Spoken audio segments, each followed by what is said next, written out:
So much stuff has been going weirdly. What to do? Trying to make this more so background music, and also check if I can even do the Ogechi. I'll do you one. So get real with me. Why I've been slacking for a month and lost all traction on this app after being consistently doing 3 lives a week. Hit that jump of the 1,000 listeners. While I do this, I need to be doing stuff. Hitting that jump of 1,000 views on my first live, and then that shit crashed. But that's typical. It's typical for you to go through 1,000 views on your first live because YouTube wants you to be on the platform, and then that should drop down to 100 or even fucking less. And then what I do? I stay consistent, and then stay consistent. She was going up and down. It hit a really low patch, and then pow, it went back up, right? And because I started doing more lives, my little audience on here started growing. I ended up getting 2 moderators of people who were super consistent. Love them niggas down bad. And then I went to South by Southwest for the first time. I got to perform. I met a lot of dope people, caught up with old people and shit. Consistency. Hey, sis. Hey, Kat. I'm so happy that you're here. I was really concerned. After coming back and then having to stop again, I was so pissed because I was like, dang, I don't want my audience to feel like I'm just I don't know, that you can't trust when I say I'm gonna come back. And so that's what this Get Ready With Me giving niggas. One, no one ever sees my bare fucking face, but I'm like, fuck it, let me just do my makeup because I'm not 100% yet, but I am definitely a hell of a lot better than I have been in the last 3 weeks. So I'm explaining that story. Please like the live.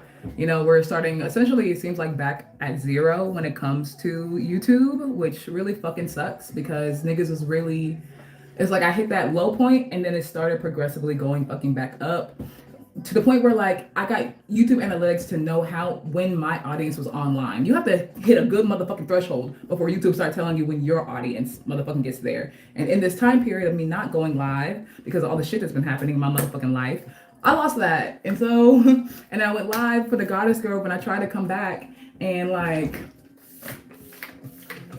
they 10 views over an hour? Mind you, Tribe was there. But again, 10 views, 10 entire views in an hour. Fucking crazy. I'm the original ones from the tribe, so I got to be here. Thank you. And so, yeah.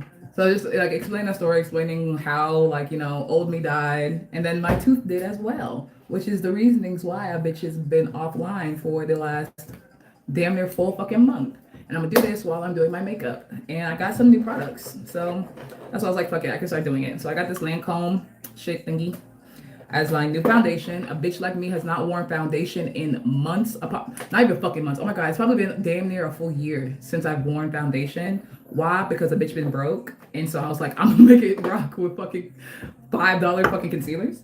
And then I got some Too Faced Born This Way. Too Faced Born This Way concealer.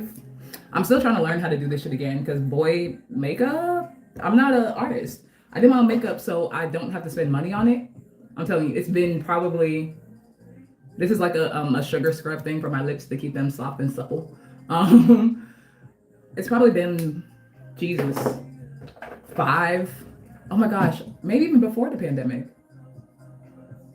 Probably around 5 years since I had somebody else do my makeup for a thing outside of weddings. Because bitches be doing my eyebrows wrong, and that shit pisses me off, bro. Even when the bitches was doing my makeup for them weddings, I would have to fucking tell them, bitch, my eyebrows are split. Why the fuck are you filling them in? Does this look like an accident? No, it doesn't. Jesus. Okay. You good though. It's been a minute. Yeah. Okay, so I can go ahead and explain that story. Now, if anybody wants to give me makeup tips along the way, what's it called? That'd be great, because I don't know what the fuck I'm doing for real. I just be tossing shit around. So let me do this because I think this is what you're supposed to do. And then you're supposed to like wet the sponge a little bit more too. All right. So South by Southwest was dope, was great, was dandy. I came back that week feeling like, something inside me had shifted. And, overall it was shifting for the better. But I was like, I don't know what to call this like term or like this thing that's happening. And then, like, say I got back on the weekend, right? My tooth has already been fucking with me. Won't like I'm used to seeing you with face art without it's rare. Okay, you don't have to retract that message. Like, if anything, like you messaging in here helps to get pushed out to more people as we try to rebuild this audience. But yeah, so it was during that time period where I felt like some weird shit was fucking happening, and then, but all for the better, all for the grand dandy. Now, in general, my tooth has been hurting for a minute, and I've just been managing the pain, like fucking either meds or like oral gel ass shit, right?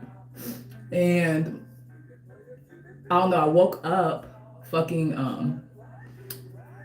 what am I trying to say? 1 second, because this shit is weird as fuck.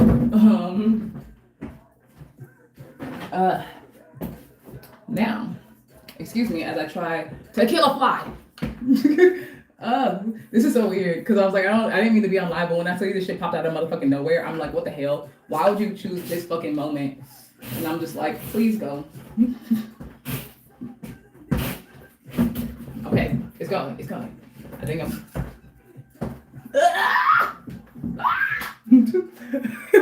This is so stupid. Be careful. I know.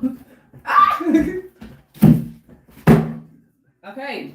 Bad bitch, first shot. Bad bitch, first shot. Why would that happen? Never in life has there been a fucking fly in this room. Never in life. Like, this is my personal bathroom. Nothing ever comes in here, bro. For the moment I go on live, for it just to pop up out of motherfucking nowhere, it's crazy. It's fucking crazy. Anyway. So yes. Fuck, where was I at in the story? Okay, yeah. Thursday, coming back from South by Southwest, right?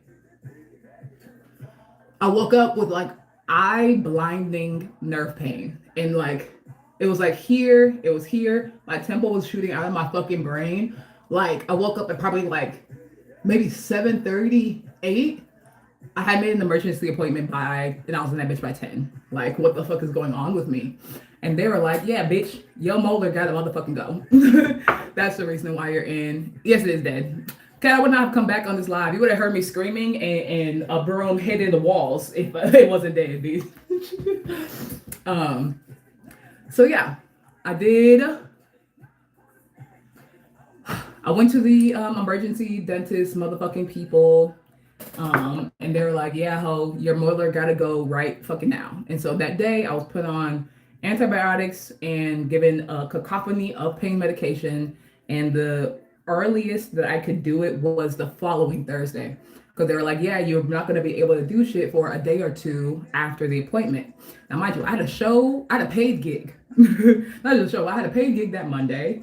I think I had something on Tuesday, and then my EuroTL residencies on Wednesdays. And so I'm like, okay, well, fuck, I have to use my mouth for my work. So let me go ahead and do Thursday. So we're just suffering until then, not really knowing what the fuck I was going to get into. Because before then, I had all my molars. Never lost a tooth. Not lost a tooth. I never had a tooth extracted or whatever.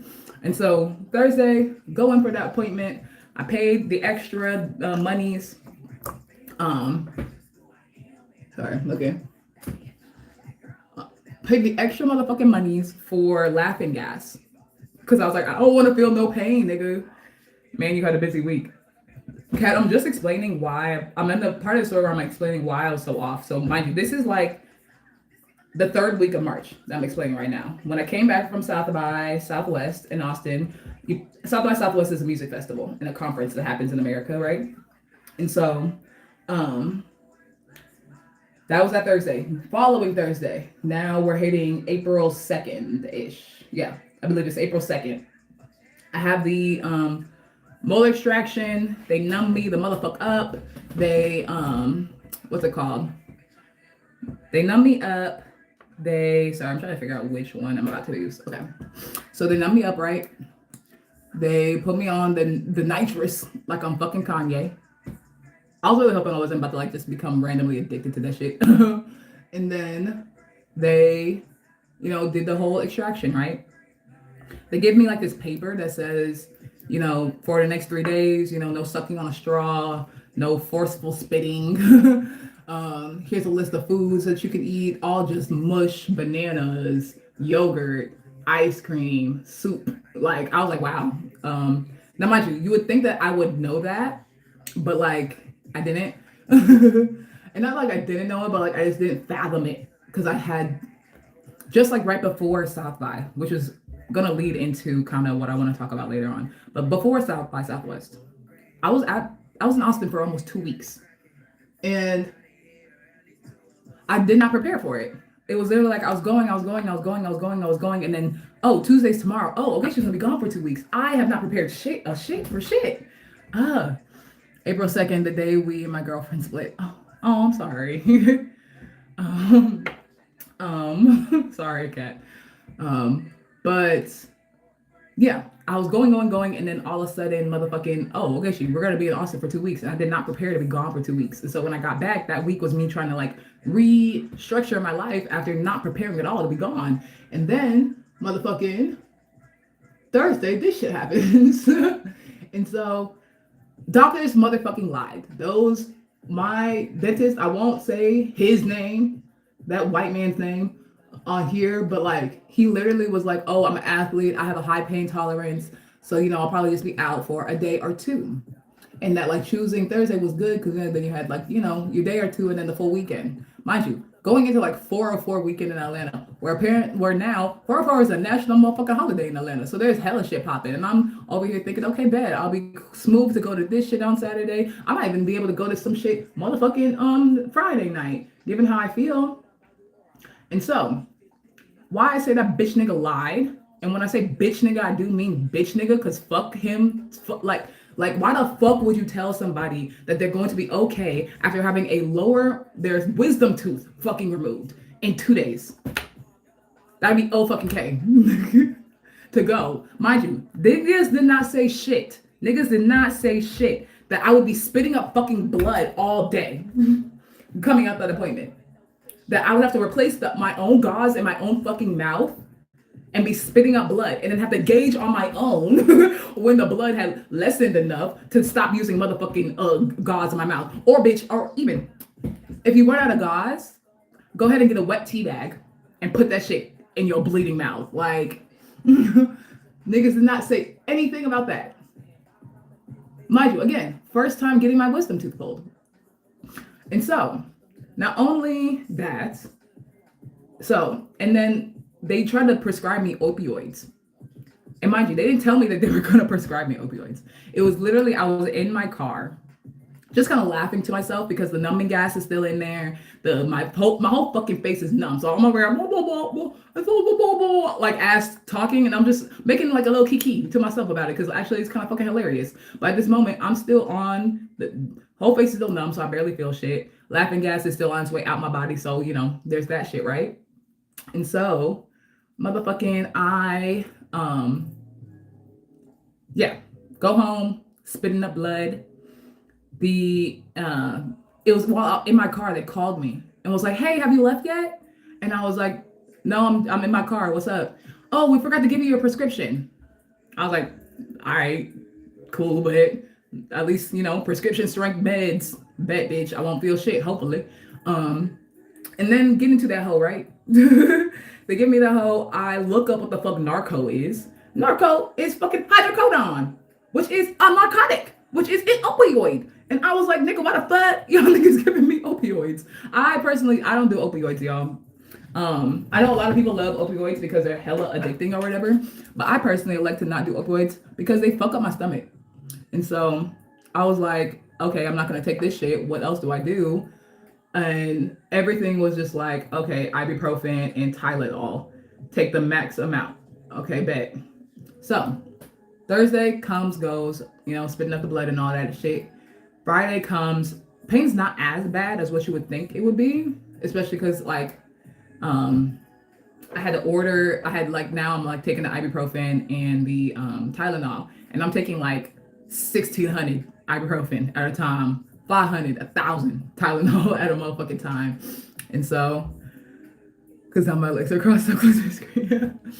But because it's like literally a story, and I was like, actually, because I never do story times, because, or at least I've done story times more so on like the actual Instagram story, not like a YouTube live story. But this one is like I have to explain. I feel like for those who follow me, because at least Kat, I know you invested because you at least message, but I know there's other people who have been following and don't say shit. So like this is also for them too.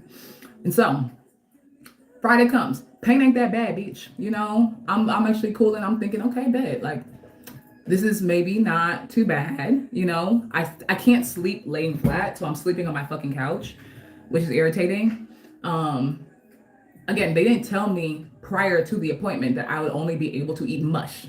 So that Thursday, what'll get you have to do? Go on motherfucking Amazon and order a bunch of mush, right? So I'm getting the soups, I'm getting the yogurts, I'm getting fucking ice cream so I can feel better a little bit about myself on the inside, bitch.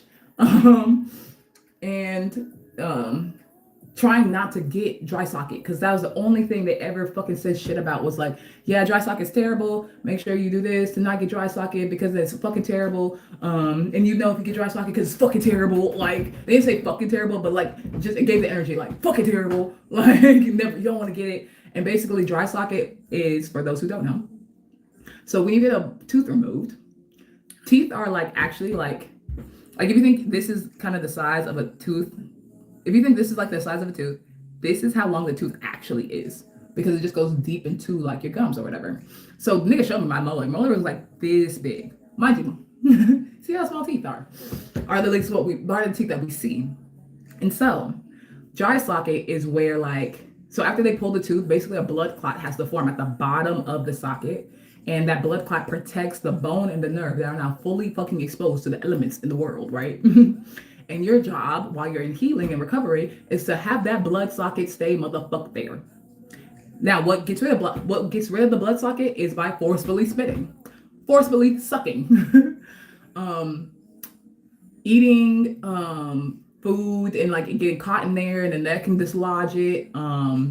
Raising your blood pressure, like exercising, I guess, can cause more bleeding, and that can cause the blood clot to go. A bunch of shit, right? I'm thinking I'm fine because bitch is not doing none of that shit, right? Saturday comes. I was so fucking confused because why did the pain get worse, bitch? Why did I have to cancel my whole fucking weekend? Because the pain got worse, my nigga. Like, imagine like you cooling at a motherfucking 3, 4 when it comes to motherfucking pain, right? All of a sudden you wake up and that shit at a motherfucking 7. I said, like, you can't see my temple, but imagine this is just boop, boop, boop, boop, boop, boop, boop. Like, I can't do it with that hand. I'm crippled. Boop, boop, boop, boop, boop, boop, boop, in your fucking head, bro. I'm taking 36,000. No, 36,000. Sorry, that's an over exaggeration. 3,600 milligrams of ibuprofen. 3,500 milligrams of Tylenol. In intervals, 2 to 3 hours, doing nothing for my motherfucking pain. Doing nothing for my motherfucking pain. Mind you, the doctor said you'll be fine after 1 to 2 days. Bitch, where? It's been 3 days now. It is worse. And so I'm thinking, okay, nigga, let me do my own motherfucking researches now. And I go and do my little researches. Every single dentist in the planet of motherfucking Earth has said, I'm over here doing too much. Y'all. Oh my gosh, I'm stuck. Every motherfucking dentist in the planet of Earth says the pain gets worse 3 to 4 days after. 3 to 4 days. Wait, you told me that you're here. Hey, aw. Damn, I get high from just a little bit of meds. I wish, my nigga. And the thing is, I don't smoke. Like, I don't smoke, don't drink. So even, actually, I can't even drink with this shit because it's still just an open hole. But at that moment, I wish I was smoking marijuana because I probably would have enjoyed this shit more. Sorry, let me be a contortionist real fast. And so, mind you, so yes, pain hits a motherfucking peak. Doctors motherfucking lied to me saying that I'll be okay after 2 days. Then I motherfucking get to Saturday and Sunday. That shit hit the motherfucking roof. I was like, what the hell? So I went to motherfucking TikTok of all bitch ass places where I should not be getting medical advice from motherfucking TikTok. But why the fuck did TikTok give me better medical advice than an actual certified doctor? Okay. If you're enjoying my story, please like the live. Thank you. So Saturday, Sunday, I'm out. I'm just crying. Literally, like tears worth of fucking crying. And it takes a lot for a real nigga like me to fucking cry while being on the max amount of pain medication I could possibly be that is not opioids. And if I took opioids, my stomach would have been fucked up, which would have fucked me up further. So it's just like, what do I do? Okay. Monday comes. Pain comes a little bit in the morning. I said, okay, bitch, hold on. All right. Okay, maybe we can start doing some shit around the motherfucking house. We can clean a little bit, bitch. Maybe we can even have a protein bar. Oh shit, nigga, what? And so I'm a little bit happy. Like, all right, nigga, we got through the worst of it. Everybody on motherfucking TikTok said that that's the worst of it, right? Let me keep doing my makeup. I got too excited. And then by nightfall, by motherfucking nightfall, that shit hit the motherfucking fan again. Like, and hit the fan so bad that I was like, can I make another emergency appointment? Like, can I go to the dentist at night? Because I don't know what the fuck is going on. And like, for days, I'm just looking inside the socket, right? Like, I can't open my mouth all the way now because I'm still dealing with the jaw shit. But like, I'm looking inside to see the socket because that's also how you tell if you have dry socket, because you don't see the blood clot no more. And so like, I was getting concerned because I was like, it's dark in that bitch, man. Like, I don't know if that socket's there anymore, which means a bitch got dry socket, and that's the worst thing in the fucking world to have. And so you got TikTok prescription. Shut up. So are we, or rather than hold on. Fuck. Okay, you made me lose my place in the story. When are we getting a Divinely Fluid 2? Actually, there's not going to be a Divinely Fluid 2, but it's going to be something else. But, so, Monday night, I'm in extreme, excruciating, tear-inducing pain. And I can't do anything but succumb to it. Tuesday comes. I call the motherfucking office. Like, yo, bitch, this pain is getting worse. Y'all motherfuckers lied to me. I didn't say that. But in my head, that's what I was saying. Really, what I was like, hi. So yeah, I came in for a molar extraction last Thursday, and yeah, the pain's not getting any better. And I'm looking inside the socket, and it's kind of dark. I don't know. And so the lady on the phone was like, okay, that sounds normal. That sounds normal, but let me go check with the doctor just in case. She gets off the phone, checks with the motherfucking doctor, and says, yeah, that sounds normal. You know, it sounds like, you know, because basically, when they took out the molar, they put medication inside of it and then they stitched it up. So it's like literally my gums have stitches that are poking out. So every time I talk, and like, I don't know if you can see, my tongue is pretty wide. So every time I talk, that shit is touching the stitches too. So it's just aggravating it. And so they're like, oh, you know, with the pain medication probably wearing off, or the pain meds coming out, that's normal. And you should be still sore a little bit. Fuckers, why the fuck didn't you tell me that? You should still be sore a little bit. If it gets worse tomorrow, just let us know, but it sounds like you're healing okay. Guess what the fuck didn't happen, my nigga? Me getting any better. And so for Monday, I'm moving too damn much. I don't know how to be still, y'all. Oh, ADHD. Hold on. So, I wonder if I should do something. Okay. So, motherfucking I call back Wednesday. Because now for 3 days in a row, my temple has been beating out of its motherfucking socket. My temple feels like there's an earthquake going on. This side of my whole thing, whatever, the nerves over there, just boom, boom, boom, boom, boom, boom, boom, boom, boom, boom. Cannot do shit. Like, can't do shit again. After y'all bitches told me I would after 1 or 2 motherfucking days, nigga. But in my head, why are you saying no, Kat? I hope you, Kat, if you are really like a fan though, you would see that not nary one of my projects are alike. So getting a Divinely Fluid 2 kind of doesn't really mean shit because it would never be exactly like Divinely Fluid 1. I'm so glad I got good insurance for my teeth. Genetically, I have 5 adult teeth missing, and I still have 3 baby teeth at 24. How? Oh, yes, you said it genetically. Like, I can't help it, bitch. These are my teeth. What the fuck? Also, good insurance. Also, Utopia, I bet you insurance probably works different in your country than it does in America. Because in our country, health insurance and dental insurance are two separate things that you have to get at 2 different times, and dental insurance does not work how health insurance does, which is why a lot of people call dental insurance in America a fucking scam, because it was only made up like within the last like 40 years. Obviously health insurance been here since, for a long ass time, but yeah, um then I would have had to pay out of pocket regardless, right? And so yeah, I called back Wednesday, say, you heifers, this shit still fucking hurts. Like badly. Like I'm in tears. I cannot, like medication's not doing anything. And so they say, oh, literally, this is a bitch. Oh, I'm so sorry you're going through pain. Oh, we can put you in tomorrow at 7:30. I said 7:30. AM, nigga? What? So I'm over here in pain. Oh, I mean, okay, I guess if that's the only fucking appointment you have. And then she's like, oh, hold on. Okay, we can have you in at 10:30. Why the fuck would you even mention 7 motherfucking 30 a.m., nigga? And in my head, the place don't even open till 8 a.m. So I'm like, what the fuck is wrong with y'all? Mind you, this is a top rated place in fucking Atlanta, bro. Oh, Caplana. But, so I go in Thursday, tell them what the fuck is going on. They look inside of it. They're like, oh yeah, bitch, you got dry socket. I knew I had dry socket Tuesday. Y'all bitches made me wait till motherfucking Thursday to get treated and just had me sit 48 hours in pain when I knew what the fuck I had Tuesday. And so in the process of treating dry socket, right? What they do is first they had to clean out the hole to get out any of the debris that was like locked in there. Well, not even first clean out. First I had to remove the stitches, nigga. I'm so sorry. That's not even first till. Prior to that, what do bitches do? Numb my face.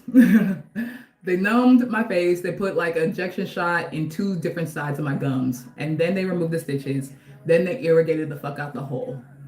And then the dentist dude was like, oh, okay. I can either, you can either walk out like now, as in they just did the irrigation shit. And so, go deal with yourself, or they can scrape the bottom of the socket to make it bleed again to help the healing process go back to being faster. My choice. And I'm looking at him so stupidly, because it's like, why the fuck would you said, okay, y'all just took stitches on my face, right? Cleaned out the hole, which was one of the things that was causing it so much pain. But now, yes, the hole is cleaned out, but I still have dry socket. And you said I could just go home now. Or we could help the dry socket by re-aggravating the hole, thus creating a new blood clot that I need to protect it. Why even giving me the decision? Nigga, do your fucking job. What do you mean? Like, that shit, like, even just him giving me what? And so I'm like, yeah, I would like to heal quicker. I would like to not be in fucking pain. And so they give me another motherfucking the numbing shot, which is what made, like, if you think the first time the molar extraction itself, they gave me like a couple shots. This one, they gave me like another extra one because they had to go back into the depths of the motherfucking socket, scrape that bitch that caused it to bleed, right? And then suck out more shit, right? And so this time, not only was like half of my face and my lips numb, half of my tongue became numb, bitch. And that shit was so uncomfortable than a motherfucker. And so, so they do that shit. They give me this syringe. I don't have it in this bathroom. It's in my kitchen now because I was using it over there. But like, they give me this like motherfucking syringe shit thingy, so I could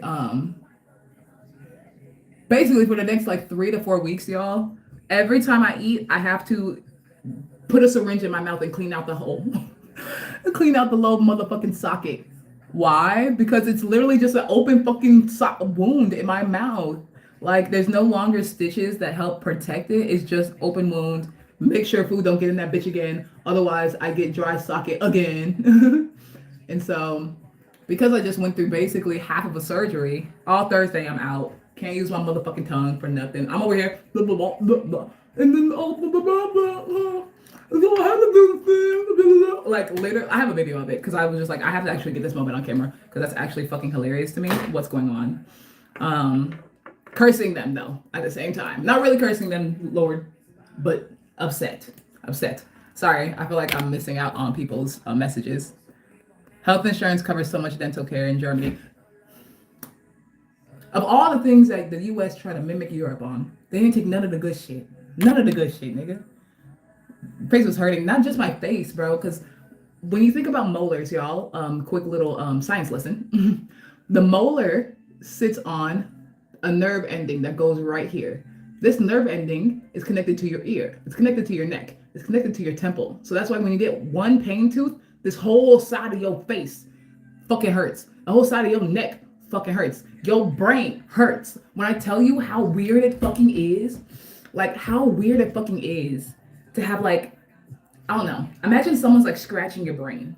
That's literally what the pain was like. Like outside of like that temple kind of beeping headache, it would be like this weird fucking scratching shit was happening in my brain. And I was like, what the fuck? Who? Again, they didn't tell me shit. They didn't tell me shit about it. I know, Flip. Via, hey, I'm glad you're here. It's been very bad.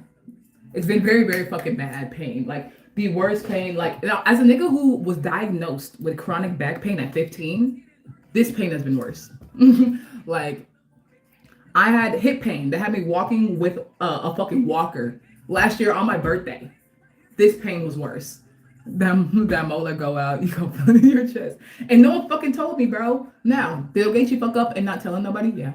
And not because like, which just goes into my own like personal thing of really struggling to ask for help. We're working on it.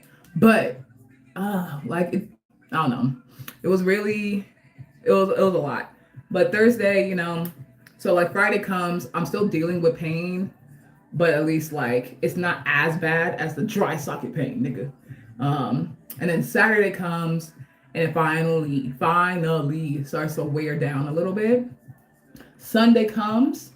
It's the first day in over 2 weeks where I did not run to my medicine cabinet when I woke up.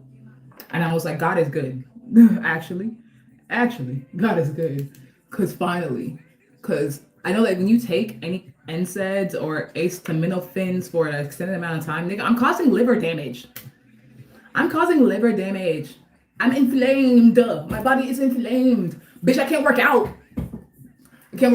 I can't chew food, nigga. Like it was so much bullshit that was going on. And like, so yes, Sunday night, waking up Monday morning, the first night in 12 days, Ogechi got to lay down in her bed, bro. Like imagine, first time I got to lay down in my bed, the first time I got 7 hours of sleep. Mind you, for damn near 2 weeks, I was only sleeping for 3 to 4 hours at a time because I'll wake up as soon as one of the pain meds will wear off. And so like, in that period, while I didn't know I dry socket, that was a week where I tried to come back to the lives. And was like, oh my God, bitch, yeah, we're back. You know, yes, I'm in still a little bit of pain, but like it's diminishing. It's not that bad. Da, da, da, da, da. And then that shit got hella worse. And I was like, what the fuck? And then like not knowing really even what dry socket really was or what the treatment process was, I was like, I can't do shit. Sounds like a nightmare. You know, it's crazy. Like physically it was. Like honestly, physically it was because like I couldn't prepare for it. I had just gotten off of performing for the first time at a major festival in America and doing a creator camp with Tidal. Like, I'm over here on the moon, about to come back and do all this cool fly shit that I have in my plans for being an artist and all the projects and the shows and da-da-da-da-da. And then you tell me I have to leave life for 2 weeks and not just leave life, but be in physical pain. And like right after I had that epiphany that like, oh, old me is dying. And that was another thing that was happening within me, like personally, spiritually, that like, I felt like the old version of myself that would sabotage my current self was trying to fight her way fucking back. And like that shows up in a lot of different ways for me, like whether it be like eating bad or like not going to sleep on time or like, extreme procrastination or doubt or fear, all that shit just coming up. And I was like, bitch, no, ho, you dead. No, this is not the top of that, ho. This is not the top of that motherfucker that. And I realized it's because I have so many great things are going to happen for myself and my career and my finances this year. And like that's always when the old you wants to pop back up and try to be like, no, bitch, come stay comfortable and be lackadaisical over motherfucking here. Yeah, you got all that shit you can do. Yeah, no, stay over here and be bad. And it's like to think that in that same time period that I'm having that recognition that like, oh, okay, that old me that self-sabotages is actually finally leaving my being. And she's like fighting her way to stay is the same time that I have this dead tooth in my mouth that now all of a sudden has to be removed immediately. And that shit not fuck with me, but I was like, there is a reasoning. I don't know what the full reasoning is, but that alignment, that serendipity did not like pass over me. But a real motherfucking real. You goddamn right, my nigga. Are those real? Or what real? I don't know what is fake about me, y'all? What do you think is fake about me? What do you think that they're referring to about what's real? Short sleep for a long time is terrible. Honestly, and like I still haven't slept well because I feel like you just have to work your way back into shit like that. Supreme blessings. Gotta go. I have to read a paper for uni. I appreciate you showing up, Utopia, either way. I know I'm just popping in randomly, but like this is me, like just trying to get back finally to these weekly lives. And maybe even just have this be its own series too, where we really just chat and I do my makeup so I don't have to feel so much pressure to like do the whole setup and everything. But I appreciate you, Utopia, for being here. But okay. But yeah, back to that shit about me motherfucking dying. Like it was like, no, with my tooth, me having this like dead tooth. Bye. Me having this dead tooth in my mouth that all of a sudden has to go. And I have no choice about it. And like, what I do believe was the lesson was that while that whole 2-week period where I couldn't do much of anything for myself, I could maximum get a single thing accomplished in a day, maybe 2. I feel like that was a sign that like, Ogechi, when you do come back, when you do quote unquote hit the ground running and you want to get back into everything that you were doing before and you're going to feel like you're behind because you had taken this 2-week back, bitch, no. How about you realize that you can do 1, 2, maybe max 4 things in a day and still accomplish every motherfucking thing you have on your list. You can do a few things a day. You can take actually an entire day off. And guess what? All the blessings are still gonna motherfucking happen. Guess what? All the work you did over the past 10 years of your motherfucking career still motherfucking happening. Are still working in your motherfucking favor. How about you relax, bitch? How about you trust the work you did? How about you trust God that is working for you? How about you trust the people around you that truly do support you and know that these things will still happen for you without you running yourself ragged, without you running yourself into a motherfucking early grave, without you running your motherfucking self into a motherfucking hospital where you really do have to sit your ass motherfucking down. And not only getting the motherfucking tooth removed, getting that physical dead tooth removed at the same time spiritual old me is dying, but getting dry socket and having to go through another round of pain and another round of actually sit your ass motherfucking down. I feel like that even happened purposefully because it was like, you won't get this lesson unless I really sit your ass motherfucking down and put you in pain. Because niggas know for me, like, it takes a lot to take, what? OG? It takes a lot to take me down. I'm gonna tell you that right now, fucking now. It takes a motherfucking lot to take me down. And guess what? God succeeded because God knew exactly how. And so it was really bad. But like, as much as it was physically bad, it's very funny because, too much. As much as it was physically bad, there was not one moment where I got depressed. You know, there wasn't a moment where like, well, the tears I was shedding was the tears of being in pain, not like a tears of sadness. And for the people I was talking to or explaining like why I've been absent, I've been saying like physically it's been trash. It's been hell. It's one of those times where like you would think like, actually this is the kind of pain where, you know, motherfuckers be using that phrase, I wouldn't wish this on my worst enemy. To me, I don't wish my worst enemy shit is shit, nigga. You ain't getting a good wish, a bad wish, a medium wish, fuck all that shit. But I understand now the phrase, I wouldn't wish this type of pain on my worst enemy, because I was like, yeah, it's that kind of shit. But mentally and spiritually, for some reason, I'm okay. And I feel like that's exactly why I took it also as a spiritual message, because yes, I'm still worried. Like there's a space of like worry in my system, just because I'm like, dang, I'm on this 90-day plan. You know, my goal is to sell out in a 100-cap venue in 60 something days. None of the work has been really done outside of planning and contemplation. What the fuck? But for some reason, again, nothing was like depressing. Nothing was like, oh my God, God, why are you doing this to me? Like, there was definitely a why, but like, it wasn't like, you know, saying any kind of curses or anything, but like more so, this is happening for a reason. I just don't understand the reasoning. But everything for some reason is still gonna work out regardless. All y'all motherfuckers in school, Godspeed. Godspeed to you, to coursework. I done been out of school now for 6 years. That bitch ain't going back. But yeah, so it's like, for some reason I was just so spiritually secure. That's why I was like, and I remember physically being right here last week. Oh my God, last week, exactly 1 week ago, where was it a week ago? Yeah, at some point last week, where I felt the message. Like that download came in and I felt the message started to come in, and I asked God to wait because it was a morning time, and I was like, I don't need to sit with my brain right now, God. I'll come back tonight and we can discuss this. And guess what I did? And when I got back from whatever the fuck I did that night, I wrote in my journal, and at first I thought I was gonna write like a couple things down. I ended up writing for 20 minutes straight, not even realizing that 20 minutes had gone by, of all the things, of the reasonings why I felt like this happened to me in this time. And not only that, but because I wrote down how, you know, how weird, God will be working. If I had not had dry socket, then this wouldn't have happened. If I hadn't gotten this molar extraction now, then this would have happened. If I hadn't did this, then I wouldn't have met this person at this time. Maybe I wouldn't have done this at this time.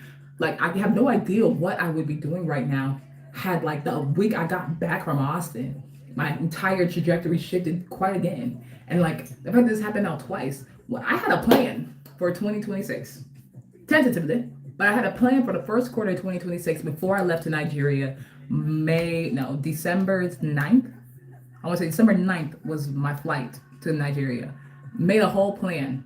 When I got back January 10th or 11th, January, somewhere in the middle of January, God said he had another plan. By January 26th, a whole other plan. So the fact that I traveled again, came back, and then once again, been put on another plan. But it's because I know that it's like not my plan. And that's one thing I asked for. I was like, I don't want to be on my plan. I want to be on the plan that you have for me, because I can't trust myself. I've been going off of what I believe I should do for the last 9 years, and I'm still nowhere. Not nowhere, but I'm not anywhere. I doesn't feel like I'm anywhere closer to where I want to get to. So God, please, please. Oh God. Mama na papa, God, please, like, help me this year. Like, move me around as needed, so I can this year I can actualize being a full-time artist that's paid off of my art. I don't care to be a millionaire today. I do not care to be top of the Billboard charts this year. I just want a full-time career in music, doing this shit every day. And that pay my bills. Again, I'm not even asking for like 20 racks. I just want to be able to pay my apartment bill, pay my utilities, pay for groceries and gas, and then grow from there. Help me get there. And I feel like God answered that prayer, right? But because I'm human, I'm not gonna know how. I'm not gonna know when. And so when shit gets shifted and moved around for me, when Ogechi is injured and guys take a step back, but then when I come back out, it's serendipity and alignment's happening.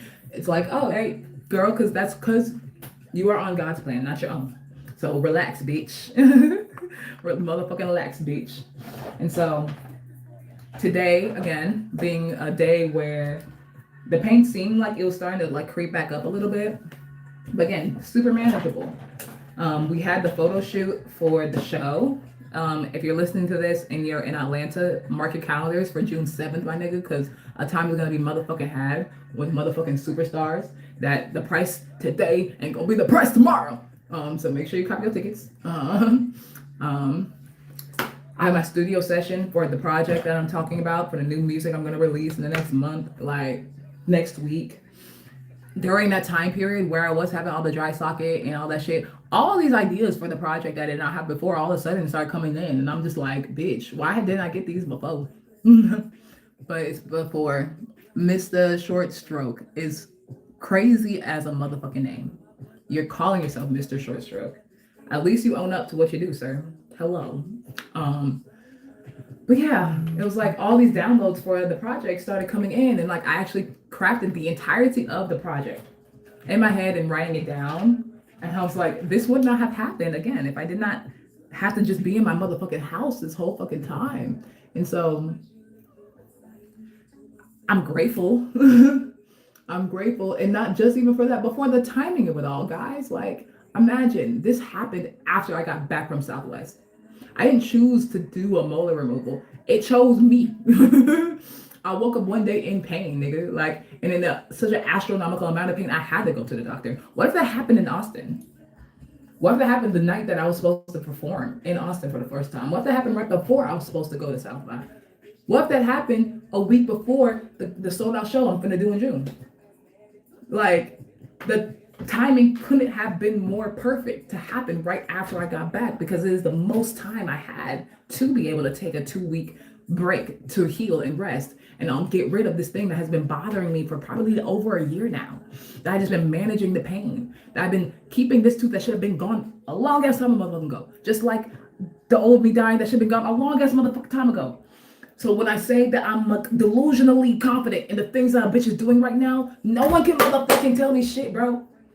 How many motherfucking no's and you didn't make it and like that I be getting my emails from all the shit a nigga submits to, a nigga shit, motherfucking shit that I pay money to submit to, that like then niggas saying no, and guess what? It don't fucking what?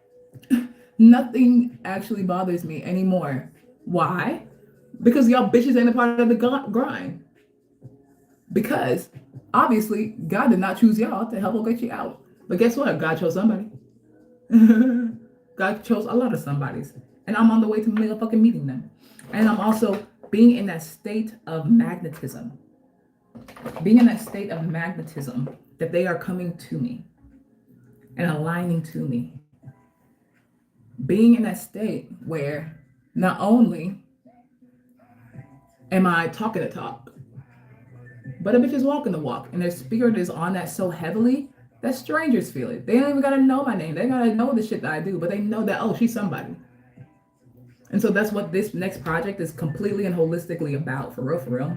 It's like letting niggas know why motherfuckers call me OG, and not letting niggas know and letting also OG motherfucking know. Now that this old bitch is dead. I've been called OG for the last decade of my life.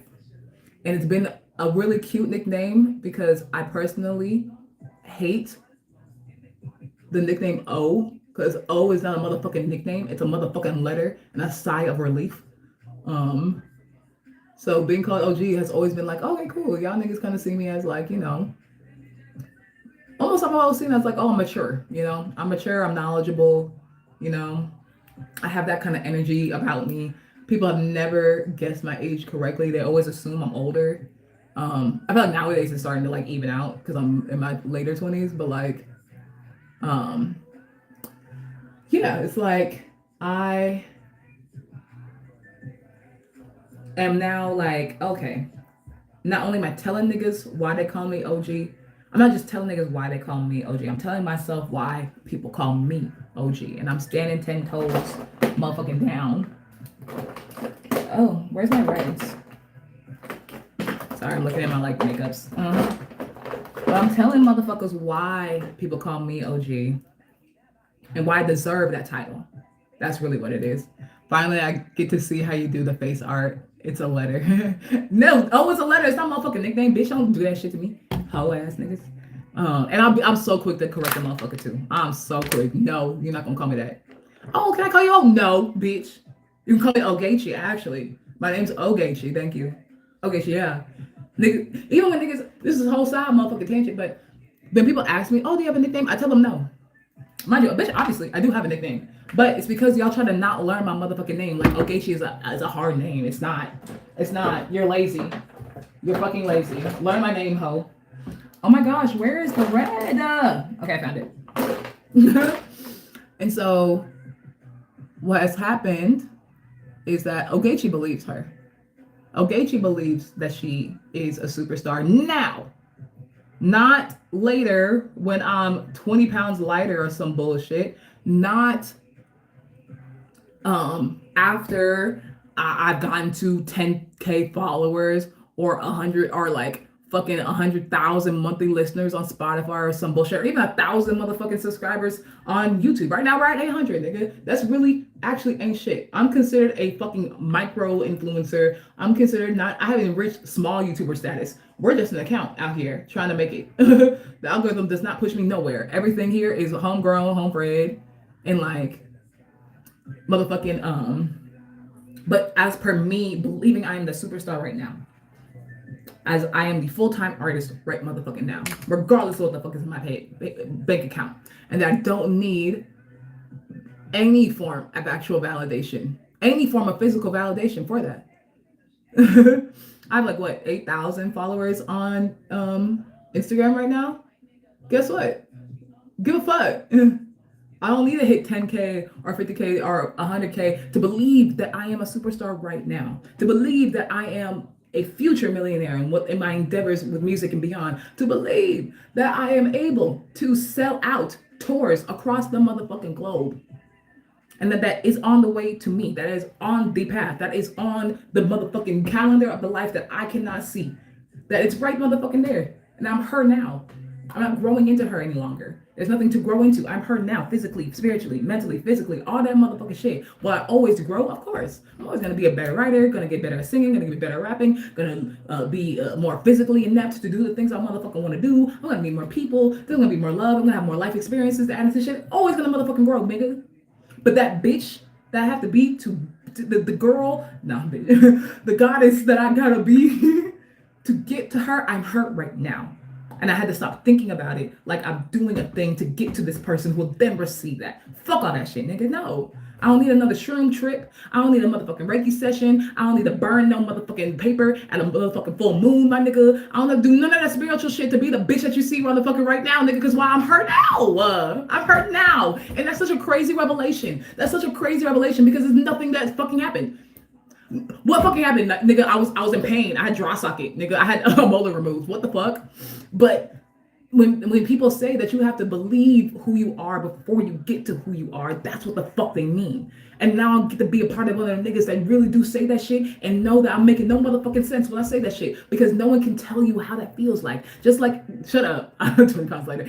When I pop out 20 pounds later, though, don't say shit, cat. Don't say shit, cat. When I do pop out with some motherfucking 8-pack abs, nigga, don't say shit. I said it. I'm working on it.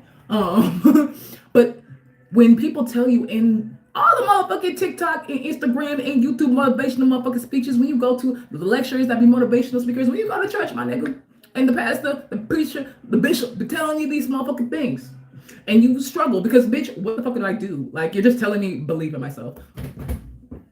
Do I go to Walmart and buy some believe in yourself juice? Like, what do I actually, what do you want me to actually physically do? And that's probably going to be one of the things that, man, because if I had to try to explain to somebody, okay, what did you do? Technically, I didn't do anything.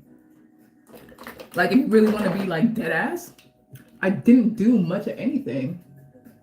I was in pain and I got to sit with myself.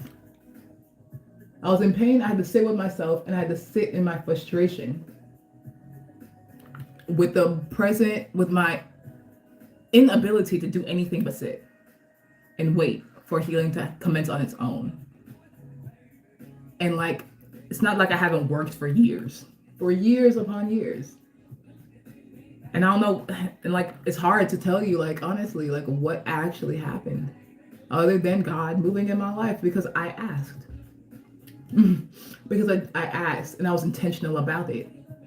Like there has not been not 1 week since maybe February I haven't watched the church that I go to on YouTube, and that has not been a thing for me ever. I was gonna say, oh, since no, not ever actually. The last time I went to church consistently was when I was a kid in my parents' home, going to Catholic church, and I'm not Catholic. So like having that intentional decision to be to put God first. Like, okay, see how life can shift for you when you surrender. When you actually surrender it to God's will and God's plan for you. Because at this moment, you're pretty damn sure that God wants you to be an artist. Otherwise, you would have quit a long time ago. I tried so many other career choices. And if you didn't know, y'all, I'm kind of a little bit smart, nigga. Like, I've written very successful poetry books. I am certified in several things in the wellness world. I am a professional video editor. I went to college, nigga. Like, there's so many other things I could have been successful at, but I chose this, right? And over the course of time, trying to run a wellness business, trying to run a social media business, trying to be a professional video editor corporately, trying to, what's it called? So many things I feel like I've tried to, and people have tried to help me at, and it always fell through. I tell you, always fell the fuck through. You give tall energy. It's 5'8.5" tall. Let me know. Hello, Queen. Hello. What I do? What on? We're explaining my life story. But yeah, it's like, I don't know if there's something specific I can say other than that. And like when you do ask, I feel like when you do the whole prayer request thingy, you have no idea on the timing of it all. You get tall energy. You said no, 5'8.5" is not tall. Okay, then bitch, my energy tall then, nigga. My energy been 6 foot, so give a fuck. I don't believe you a little bit smart with all that you presented us. Looks to me you're more than that. More so, I say that to say that like I really could have done a lot of different things with my life and been extremely successful, right? But like I feel like God also put a pause to those things and was like, this is not your path. And like, yes, your path is gonna be more difficult. Your path is not gonna go fast, but this is still your path, and you have to trust in that. And so, trusting in that and moving regardless, and trying not to, get flustered along the way is one of those things. And so finally we get to this point, and I feel like I just had this major revelation of self and spirit at the same time of physical downness, and the one time this year where it made sense for it to happen. And it's like, oh Jesus Christ, why? But oh, this is why. Oh wow, this is what. Like, actually, no one can tell me shit, nigga. No one can tell me shit about me, nigga. I can tell you that right, motherfucker. Now, no one can tell me shit about me. And this project is gonna come out fucking phenomenal. Fucking phenomenal. Okay, she's been trying since 2019, nigga. Since 2019 to have a no skip EP. That was the last time I had a no skip EP, was 2019, in my opinion. Now, other motherfuckers, I appreciate y'all who love my music. I appreciate y'all who love my music so much. And Ogechi's musical opinion of herself, who is going to always be the harshest critic in the world. I feel like I haven't put out a no skip EP. As in play this front to back, back to front, mid to front to back, to mid to back, that kind of project in 6 years. And so like, this is one of those times where like, oh, this is what this project is. And this is me also taking the like industry exec advice, the A&R advice, the DJ, the industry producer, like so many industry folks have given me the same advice. And I'm like, okay, this is a time where I put all that shit into motherfucking practice. Because honestly, bitch, why not? I spent years doing the music that I wanted to do. I spent years doing the music that I wanted to do, knowing damn well that it didn't fit my genre, it didn't fit my voice. But because I'm an artist and I like to do shit, nigga. But here's a time where I'm being intentional about growing a fan base, being intentional about growing an audience. And here are the methodologies that I was told to do it. And at the same time, being blessed with being a part of 24/7 artists and having people like you do and Davina like be there as a help, as a guide and a connector. Like, first time in my life I'm even knowing these niggas exist at this time in my life. That's not me, that's God. Like that's not me. That's okay, she finally fucking decided to sit down and let me lead. Could you finally? I know you haven't had a man in years, bitch, so you don't know really how to let a nigga lead. But actually, she's letting me lead, so let me lead her. And like, there's still struggles. There's for sure still struggles. There's still frustrations. But like, I don't know how. I don't know when, but it's going to happen. I don't know how, I don't know when. I know that I'm doing my part as much as I can. And I'm still struggling. I'm not perfect. I wish I could say that every single day I prayed when I woke up in the morning. I have not. I can say that's a majority. I can say that's 10 times more than what I did in the fucking past. You know? I can tell you that I do my gratitudes. That if you look into my Presently app right now, you're going to see almost 200 plus days of me listing gratitudes that I have of the day. Because at least that's a practice that I know like I wanted to keep up. To always try to see the positive of every day, as trash as a day may be. And my only positive is that bitch was breathing. Let that be the motherfucking positive then. And hold that shit close.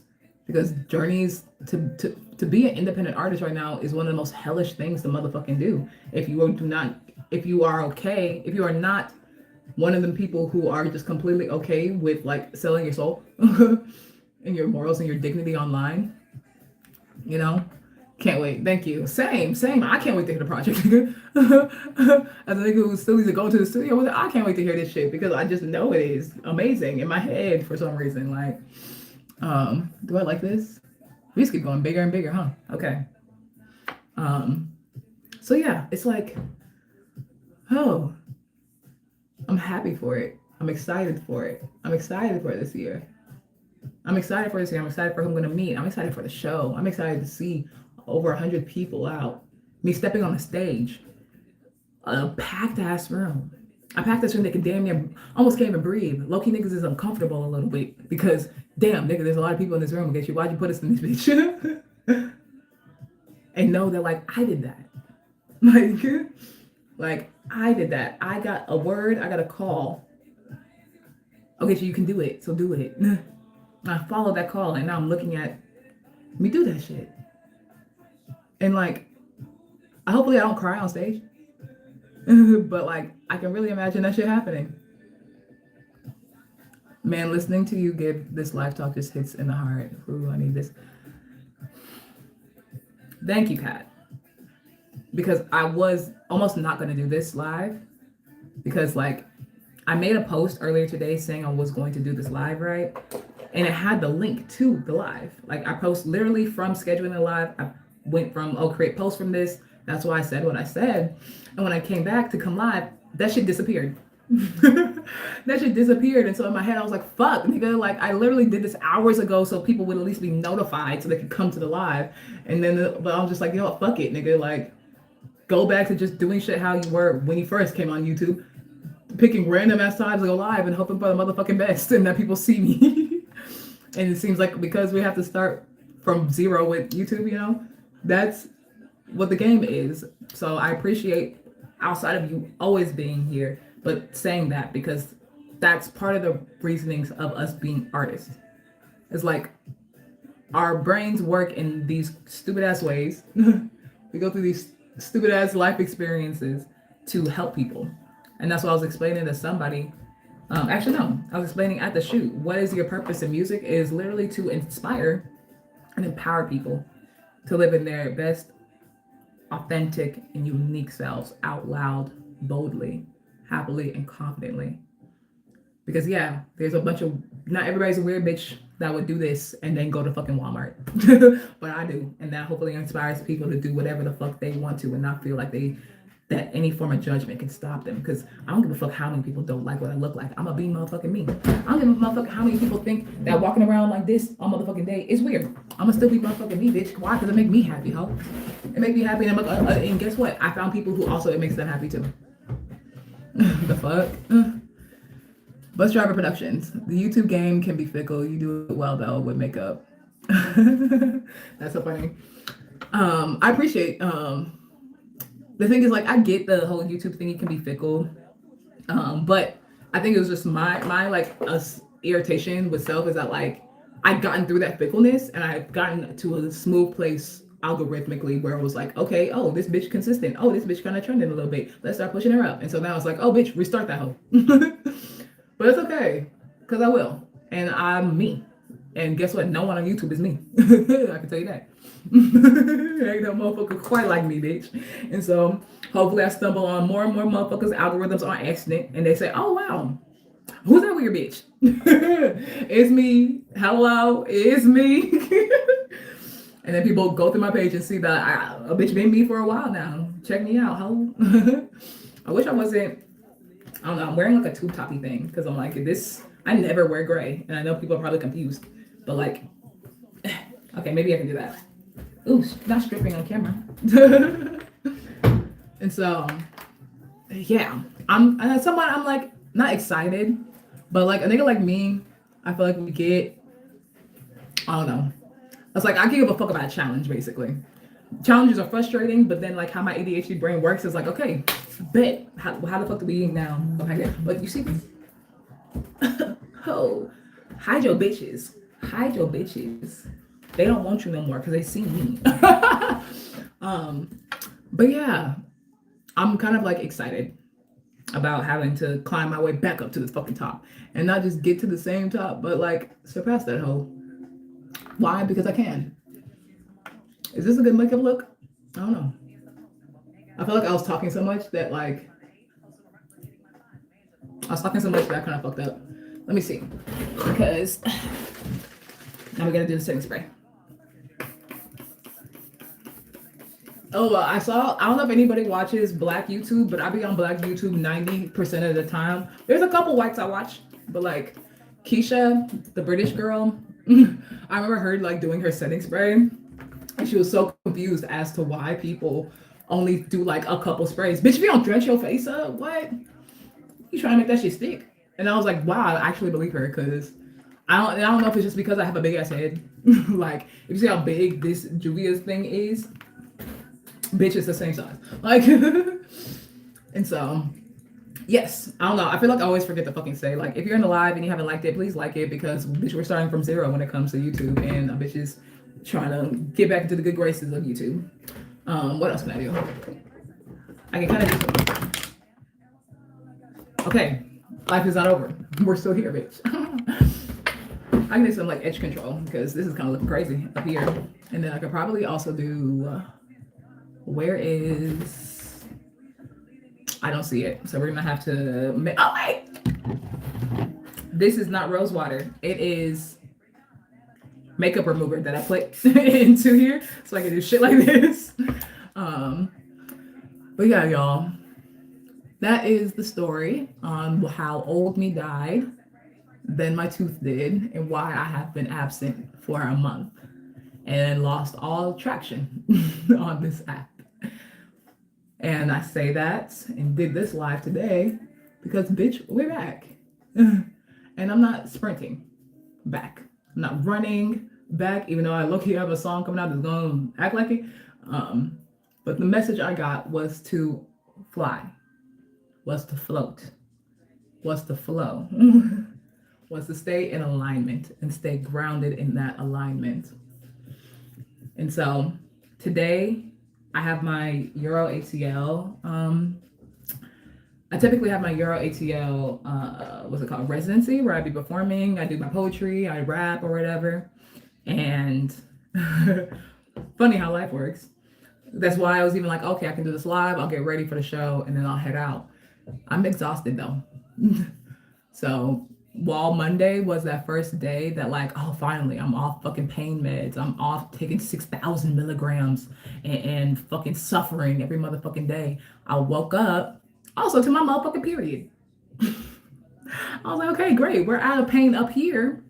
And the blood gates have now opened up. I can do nothing again. No, I'm joking. I still did shit. Because I would say that like, because I've had to eat mush by having my fucking having a hole in my motherfucking mouth, it's what's it called?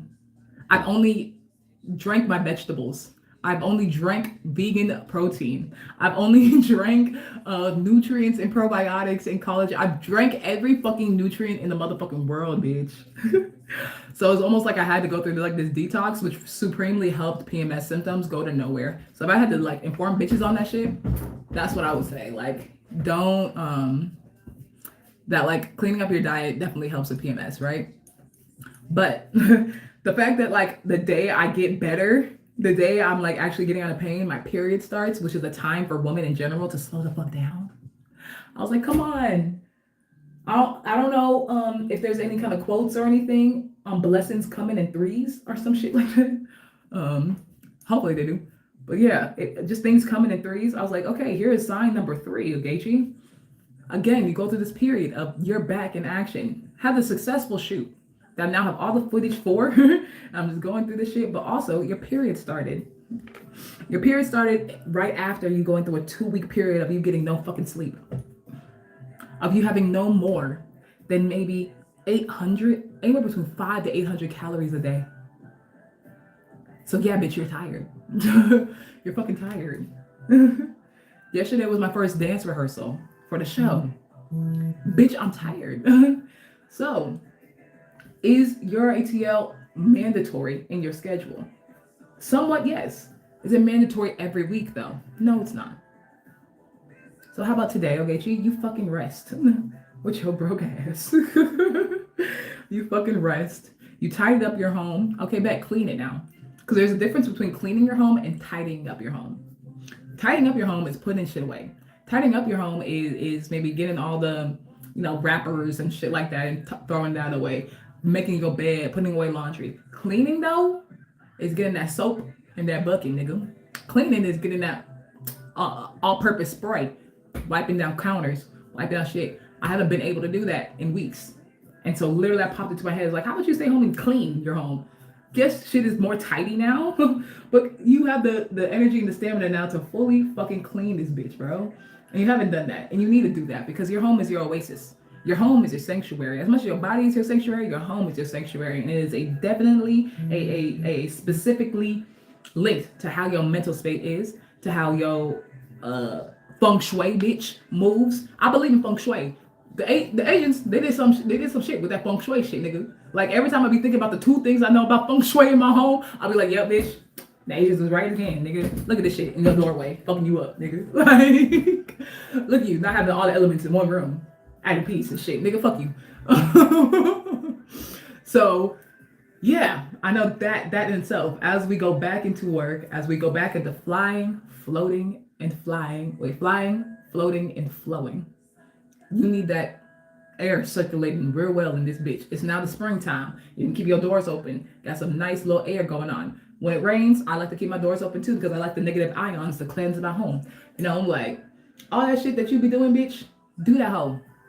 I now have like playlists of solfeggio frequencies, pure tones, not all that extra mystical ass cinemascapes.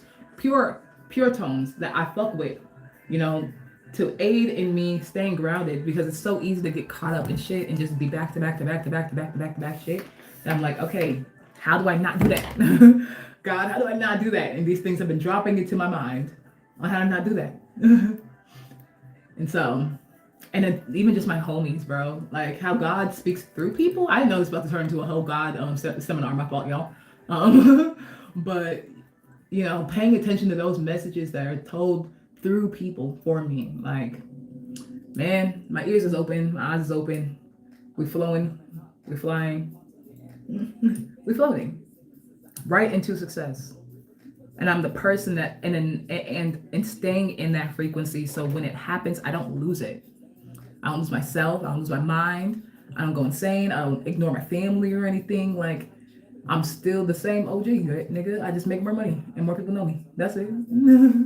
Ain't shit else about the motherfucking change, nigga. Because honestly, why the fuck would it? This was already in my life. Now, just rather than a couple hundred, a couple thousand people knowing me, hundreds of thousands of people know me. So, the fuck they gotta do with my personality, nigga? You still a hoe. That has nothing to do with when my mom calls asking for assistance with her business because they need a flyer. That I'm not gonna stop everything that I'm doing and make that fucking flyer. Give a fuck if I'm in Japan. Like, I could be on stage, let somebody in my family call. Y'all, hold on a second. My mommy calling me. That shit not gonna fucking change, nigga. And I'm excited for that. I'm excited for that really badly. And I'm excited also to be in a position to tell other artists my journey. Because, like, man, are people not fucking honest when it comes to these conferences. Very stupid. Okay, you said, sorry, okay, I'm just now seeing this. Black YouTube. You gonna be on Black YouTube? How you black now on Black YouTube? I mean, I guess there are definitely Black people who will watch white YouTube. And it's so funny because, like, when I think about, like, white YouTube, again, I have, like, white YouTubers I watch, so I know that there is white YouTube. Because, like, when you go to white YouTube, when you go to a white YouTuber, you're almost always only going to get recommended other white YouTubers. When you go to Black YouTube, you're almost always going to get only recommended other Black YouTubers. And so that's why you could easily fall into, like, the rabbit holes. I don't want to say rabbit holes, really the worlds, the microcosms that are these different sections of YouTube. And so, like, in my head, I'd be wondering, is there Asian YouTube? Do the Asians got their own YouTube? Like, no, you know, unless you crack into it, like, you really just don't know about it. Because I know for sure, like, some of my white friends who have no idea none of the extremely popular Black YouTubers that I watch. And mind you, it's not like, oh, I'm watching, like, popular Black YouTubers, and, like, when I say popularity, I mean only, like, 10,000 subscribers. No, these niggas got millions of subscribers. These niggas got millions of subscribers. And y'all don't know them, but okay, yeah, because on that side. Because I don't know, when niggas be talking about these popular white YouTubers, I don't know who the fuck they're speaking about. I'm telling you that right now. I don't know who the fuck they're speaking about. I fucked up here, and I just don't know what to do. I don't know what to do, but...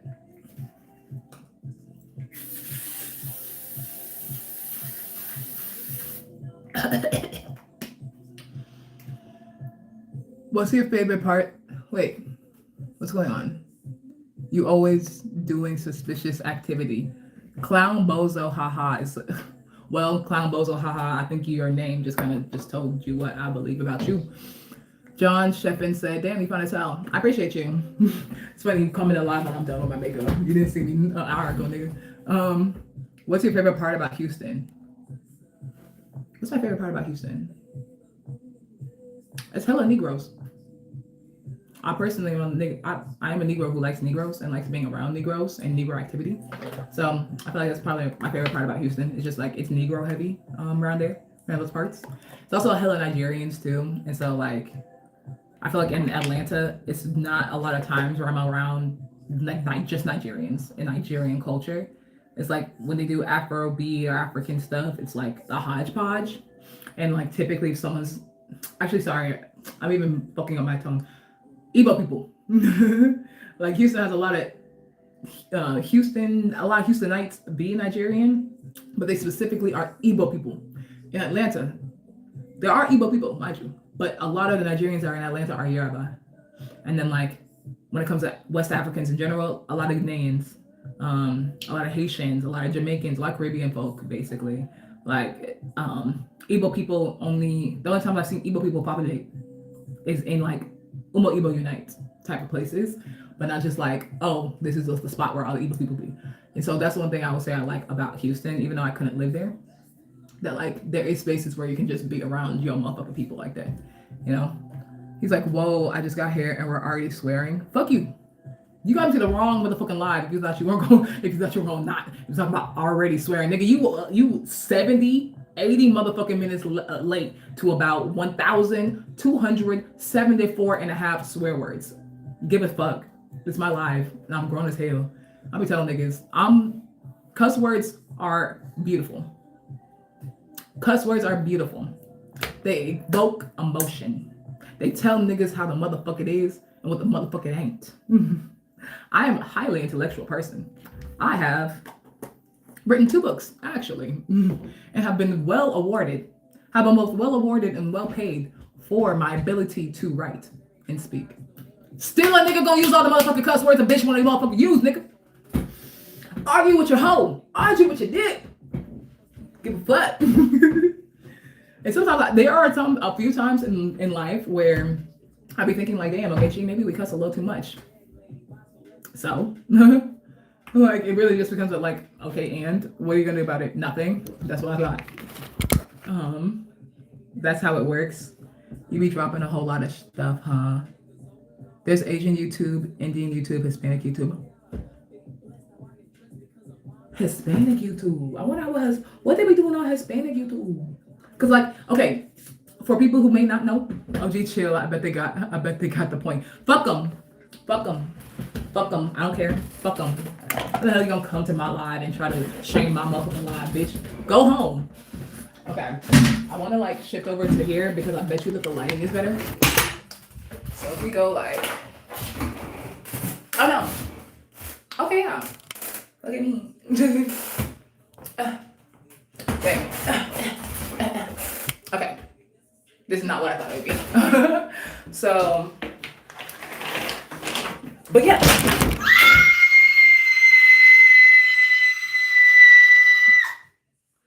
Y'all! Y'all! Y'all! I died and came back to life. You see how God worked on? Because I didn't like actually fuck up anything. But that's so crazy. It's really because my floor is wet. Why my floor is wet? Because I showered. And I just got rid of my motherfucking let me put it like right here. So my floor is wet because I got rid of my like mat. Ah! Ah! Okay, Mara said you look gorgeous. Jojo, hi. Yes, Kat, I'm okay. I probably have a bruised thigh. Like I would not be surprised if I woke up tomorrow with a bruise on my thigh. But it's because I just slipped on my wet floor. That's how like dangerous wet floors are, and that's why you shouldn't have fucking wet floors. But I literally slid, and the thing is like why y'all saw it is because I'm holding my fucking phone, and like I was trying not to have my phone. I'm trying not to have my phone also fall, and so like they just did not fucking work out for me. But I'm alive. I'm alive and motherfucking well. I'm trying to see. Can I sit? Okay. But it's like I'm trying to be in the light. I don't know. Cause like I like this angle, but that little bar thing. I mean, I guess fuck it. I wish I could take like pictures of myself while I'm on live. Cause there's so many like different features on here. I'm on. Okay, fuck it. This one. The light's right here in the light. Okay, there are little effects or whatever. Let my heart rate come back down for a moment, because wow, I really almost ended my shit. on live, y'all. At least y'all would have saw it, y'all would have saw me. Y'all would have saw my last hour of life. I was thanking God for the journey. I was thanking God for the journey and explaining my life story for the last month. Like that would have been, if I did go out in that moment and y'all would have just saw me scream and then like this shit cut like that and then and then like you heard nothing and then everybody's like typing in the chat and like and then you just hear sirens eventually. Y'all would have known my life story and it would have been documented on motherfucking live, bro. No, not till the music drops. You said don't die until the music drops, Cat. Get the fuck out of here. But yeah, I'm happy that this is where I'm at in life, And like so many people are talking about how terrible it is in music right now. This live is gonna be really chaotic. When I post it, and people who didn't make the live like just scroll through to see what the fuck happened, it's gonna be super chaotic. But yeah, so many people are like irritated and scared about how music is going nowadays. And I literally had this thought yesterday, like, bitch, get the fuck over it. Like I get it. I put out my first song July fucking 4th, 2017. That's damn near 9 entire years ago. And I've been fighting ever motherfucking since to try to be a full-time artist. Try to be signed, try to have all these motherfucking things, have a full fan base across the fucking globe or whatever. So I definitely, and I'm a nigga who also spends hundreds to thousands of dollars every fucking month on this shit called music. And have been consistently doing that shit for 9 years.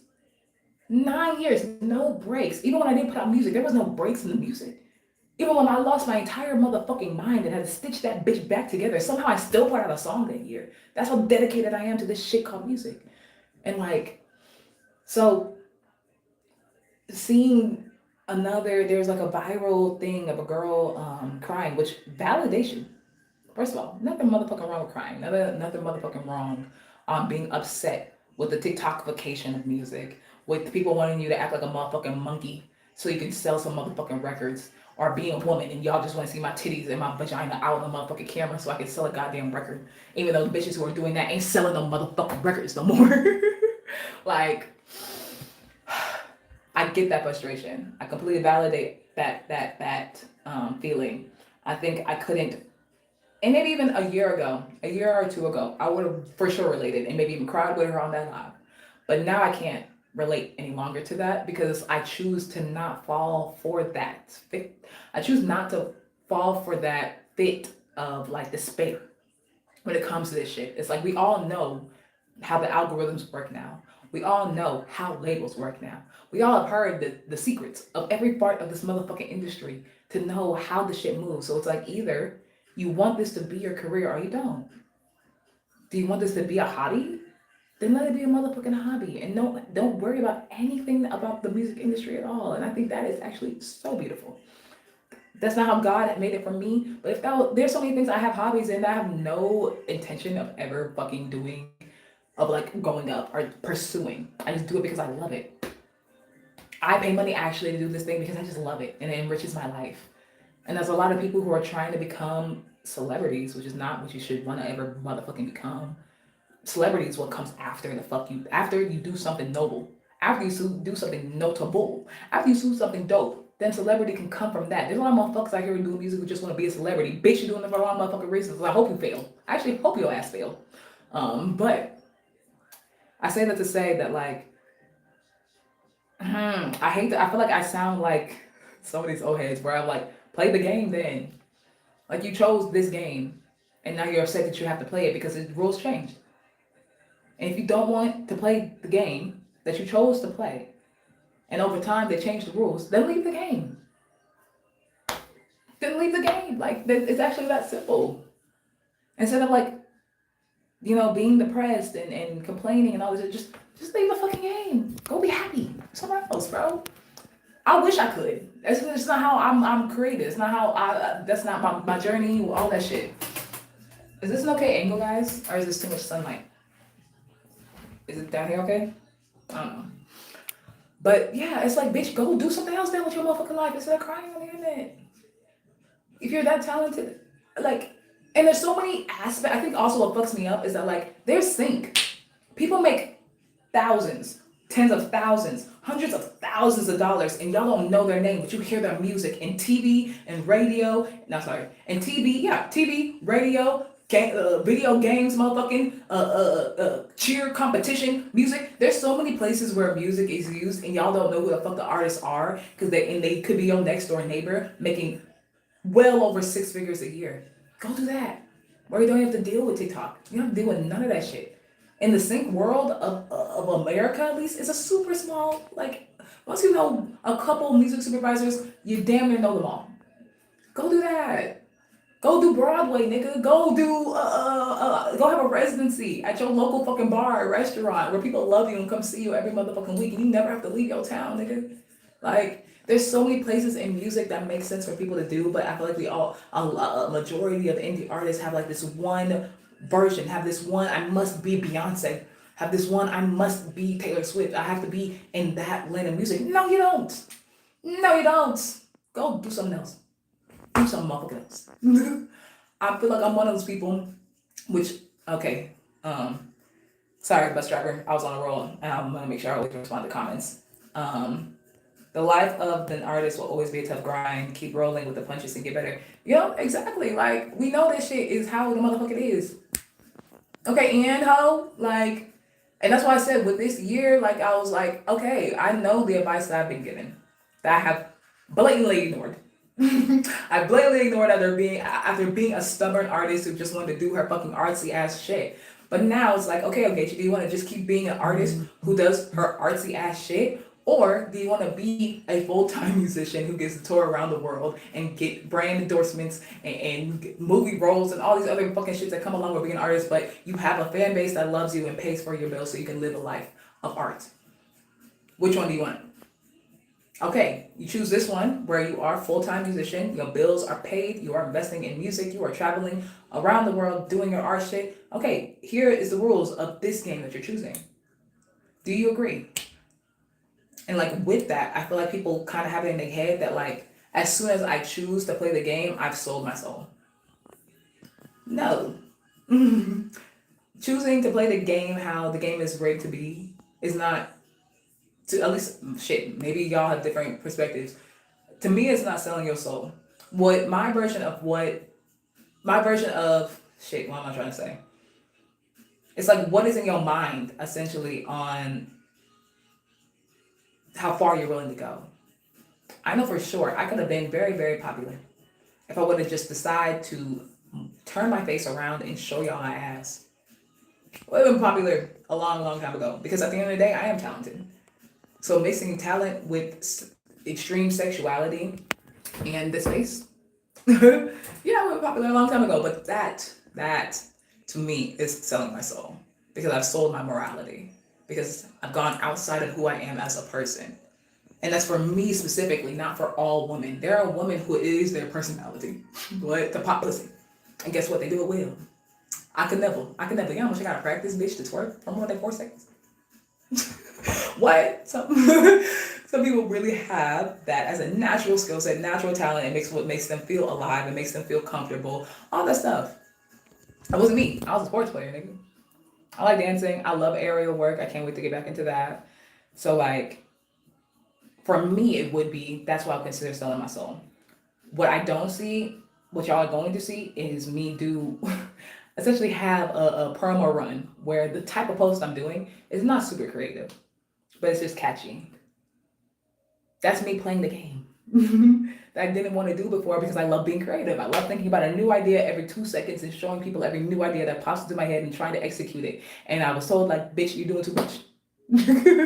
Let people know you for something. If it was up to me, I do a different genre every motherfucking release. You want to be here, Ogechi? How about you stick to one genre, maximum two, and do that for a long ass time? That's me playing the game, you know. I love to be as creative when it comes to the lyrical content. Like, yeah, sometimes a bitch just makes some fun shit, but for the most part, for a lot of the part, I try to make things clever. And I'll go back in and like evaluate line after line to see how much more clever I can do this, or what's a better tone of voice I could do this in, or what's a better flow structure, or is this boring? Let me add in some sound effects to this right here and make this pop over here. Like going super deep in the intricacies of a record. Guess what motherfuckers told me? Ogechi is too complicated. If you're being too motherfucking complicated, bitch, relax. And so guess what Ogechi's gonna do with this next project? Get less complicated, simplify a tad bit so people can come into the world of OG. Now, mind you, I released 12 projects in my 9 years of music. So why I feel like it may be different for somebody who only has a couple songs out versus a me. I got 12 projects of you hearing me being super creative. All 12 of those projects great? Motherfucking no. No. But you hear promise. You hear some motherfucking potential. And you hear a lot of creative shit. And so like I'm comfortable with being quote unquote simplifying down now to hook thousands and thousands of people into the world of OG, and they can look back. Because, okay, you got here at chapter 12. Go read the first chapter. Go read the fifth chapter. And then they're like, oh, wow, she's extremely creative. Yeah, nigga. Yeah, nigga. And then they'll probably think, oh, wow, yeah, this is kind of simple for her. It was. It was, nigga. That's why, like, I'm releasing a song May 27th. Releasing a project on Even Only later on. I have not written the music yet. I haven't written the music yet, and my studio session for it is on Tuesday. Why haven't I done it yet? Well, it's not like a why I haven't done it yet. It's been in my head. But why I don't fear the fact that I'll have all of these records prepared by Tuesday is because that's how fucking simple the songs are in comparison to what I've done in the past. So, yeah. The game is rigged. Yes, for sure. For sure. Again, if you're in this live, please like it. Wow, I've been live for 90 minutes just straight talking. I'm sorry, I'm looking at my face now, bitch. What? Hold on. Yeah.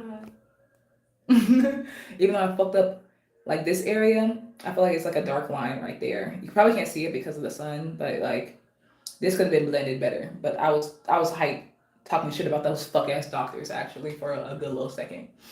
Um, but yeah, what? And Kat, remind me either in the DMs to send you 3 of the new songs because I want you to help me choose a lead single too. Like when it comes to the records, how I'm doing this is like I'm gonna pick out the top 3 records I think are the most stickiest, most like ones that like earworm type shits, and then I'm gonna send it to select people so they can help me choose it, so it's not just my decision. And for sure I want you to be a part of that group. So make sure to DM me. I wish Utopia was in this bitch too, because then I could tell them like, hey, please remind me to add y'all two as my first 2 moderators ever. That y'all are obviously a part of that group of people who get to hear the music first and help me make decisions on me. Um, but yeah, I think I'm gonna slow down. Not slow down. What was I said? This is gonna be the last 5 minutes of the live, y'all. So if you have any questions for people who are in and out, let me know. Well, this is my final 10 minutes because we just hit midnight and I have class at 9 a.m. Oh, word. Okay, great. That works out perfectly because, bitch, I'm tired. I've not had a meal today. And it is almost what? It's 6:10 p.m. where I'm at. I need to eat. I need to eat and I need to do what I said I was going to do earlier in this live, and that is go fucking clean. Get a bucket, get some motherfucking gloves, start scrubbing shit motherfucking down. And I'm happy to. Like, I want my whole house to smell like bleach, nigga. And then I gotta open up the motherfucking windows and burn some incense to make that shit smell good again. Cause, one, my head hurt a little bit. Cause I've been up. I've been up since 7. Damn. I just realized I've been up since 7 and it's almost 6 and I haven't had a meal today.